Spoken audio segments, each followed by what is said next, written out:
Hey everyone and welcome back to my channel. Today we're going to be climbing my rank in Challenge Rift. Let's go. So with the server maintenance that took place this week, there were also changes made to Challenge Rift to make some of the levels easy to complete. So you can see I actually finished on rank 9. I must have had a couple of people beat me at the last minute. Originally I was rank 5 when I last checked, but it's now been lowered with the difficulty on each level. So you can see here, this is the leaderboard for our server. I'm not going to get anywhere near those levels, but I do have a combat rating for the next couple of levels on the challenge rifts now. So we're going to try this. I'm just going in with my normal rift build that I use. I use this for rifts. I also use the same kind of setup for Vanguard. It works quite well. You can see totally walking through these mobs now, whereas I would have had no chance of doing this before the server maintenance. So the difficulty has been lowered quite a lot on these. The combat rating has been lowered quite a lot. And obviously with Challenge Rift, you can check the combat rating requirement for each rift before you head into it, which makes it a lot easier. We also have the tower that gives us the additional orb or progress orb as you continue through here, as you probably noticed. So just like that, I've taken down enough mobs to actually get the boss to spawn because of those additional orbs there and from having some lucky elites. So movement speed wise, this build isn't the fastest to work through, but as you can see, that rift has been completed in 49.2 seconds. So really easy with these changes to the difficulty on each rift. So it's much easier to climb the rank with these now. And obviously if you're someone that's been lucky with your gear finds, unlike me, you might have high enough combat rating to continue with these quite far along. So as we've completed that one so quickly, we can now actually skip to 457. You can see I also have the combat rating for this. So we're going to complete this one, and then I'll be using the material to upgrade some of my gear. So I completed a few extra rifts, and I actually had far too much scrap from all of this, so I've had more of it go to my mail. So we're going to see which pieces we can upgrade today to rank 22 from rank 21. So you can see I have a couple of pieces already at rank 22. I think we should have enough to upgrade 2 more pieces. I think we're going to be just short of enough materials for the last one, annoyingly. So yeah, I've got 1.3k out of the required 1.5k. Let's just salvage these bits of gear first, and then we'll go back into my stash. So yeah, I've got 1,243 of those that I need for the next upgrade, so we're going to have to wait on that a little while. Now let's head and see what our combat rating is. So 48,508 is my max combat rating at the moment, and we're going to see if we can push another higher rift and get back in that top 10 on the leaderboard. Let's go. So I swapped builds, I swapped essences, I looked for more gear at Yakin to try and improve my combat rating. I managed to get about 100 combat rating more in total from just swapping out some of my gears. So I'm using some slightly different set items. I've got 2 pieces of Endwinter in this set now, which isn't what I normally use in this setup. This isn't necessarily the best build, but it has some CC with this Arcane Wind Essence, so it's basically a spam build, but I'm using the Thistle Bloom main hand, which will obviously hold those enemies in place and make it a little bit easier, hopefully, to take them down. I'm not seeing many blues. I'm not actually seeing many mobs here. They're kind of spaced out quite a lot, and you can see how much damage I take from just one hit. It's almost wiped out my life completely. So this is definitely going to be a challenge. This is Rift 486. I was really hoping for 487, but I tried a few times and literally was just dying within a couple of seconds of entering. So I thought if I can do 486 and get a decent time on this, I should still make it into the top 10 on the leaderboard. So that's what we're ultimately aiming for. Now, a lot of people already above me on the leaderboard. I was at rank 10, or yeah, rank 10 for the leaderboard before I started this. A lot of the people that are above me are either much higher resonance or much higher combat rating. So there's some people that are somehow close to 49k combat rating but lower resonance, and then there's obviously a lot of people that are literally 7k resonance or more, and I'm just over 5k resonance with this build. I do have high armor and high armor penetration, but that really doesn't seem to make a difference for some reason. I think my armor is about 5,400, 5,500. My armor pen is just under 6k with this setup. So yeah, I should be able to take these monsters down quite easily with that, but because of my combat rating overall, and because these rifts are based on combat rating now and not skill, build, etc., it makes it a lot more difficult.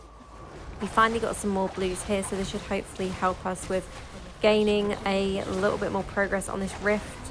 For some reason, some of the mobs can sometimes escape these arcane winds. I'm not sure why. Like when it's CC, it should be CC. It shouldn't be that some monsters are immune to it. That's given us a nice amount of progress there though, because we do also have the tower, as I mentioned already, that gives us that buff for extra orb drops, and that is definitely needed for me. I feel like so weak sometimes as wizard, and I know that part of it is because it's so much more difficult to play on mobile than on PC. A lot of people could use this build on PC and absolutely nail it, but it's very, very difficult to kind of position your skills from this phone screen. So sometimes it's just a case of like hitting the buttons and hoping for the best, which is just super frustrating. Especially like I'm a little bit of a perfectionist, so but you wouldn't know that when you see these rift runs sometimes. So we've died here. I'm going to revive at the checkpoint, which I think is actually much further away than I realised. Because it was like a straight stretch on this map. Oh my god, yeah, I'm wasting time here. I should have just revived at corpse. This was a bad move. This is going to hold me back a bit. But hopefully once I take down this elite, that should give me enough progress to actually have the boss spawn as well, because obviously it's going to give me some extra orbs, and I've managed to die again. So frustrating, and my voice is going as well. Let's clear my throat. Okay, that's better. So yeah, finally we've taken that elite down. That yellow elite is gone. Let's see what boss we've got. So we have Virus. I think that's how you meant to say it. I always say it wrong, so apologies. This isn't the best boss to get because like those necromancer skulls that trace where you are, track where you are, they're really frustrating to try and dodge. And of course she also launches that golem, which, there we go, there's the golem and the spikes. And also we're in a really narrow part of the map, so this is not the best place to be for this battle. It's probably like one of the worst areas I could be in. I'm glad that I got this map to begin with, because quite often it is a better map to fight on, but not when you're literally stuck in a narrow part of it like this.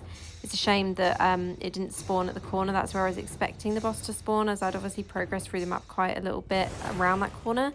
But no, it's yeah, spawned here, and I'm gonna have to try and avoid all of these hits as well. Super frustrating.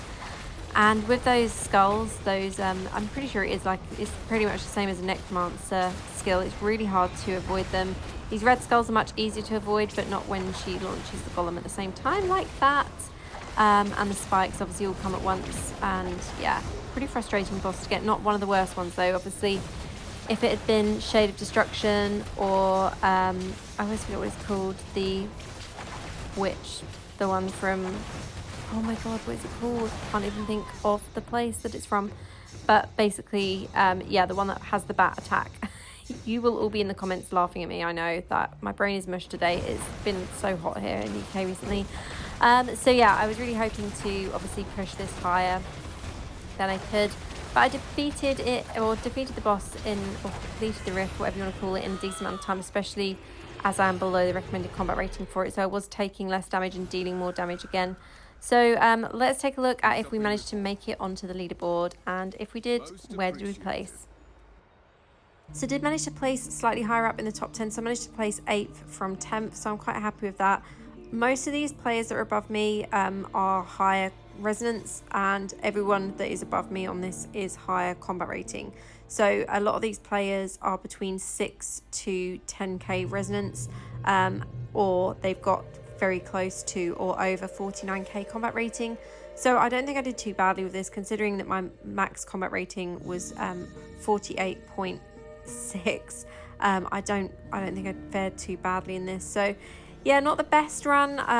I'll probably try it again once I manage to get some higher gear. I feel like I've had a lot of really bad luck with gear recently. As you know, I've not been finding the new essences, I've not been finding upgrades, and my combat rating is a lot lower than a lot of other players. So yeah, I've been really struggling with my legendary gear overall. But I hope you've enjoyed this video. As always, thank you so much for watching. Let me know if you've managed to climb up your leaderboards on your servers, and I'll see you in the next one. Have a great day. Official Diablo Partner.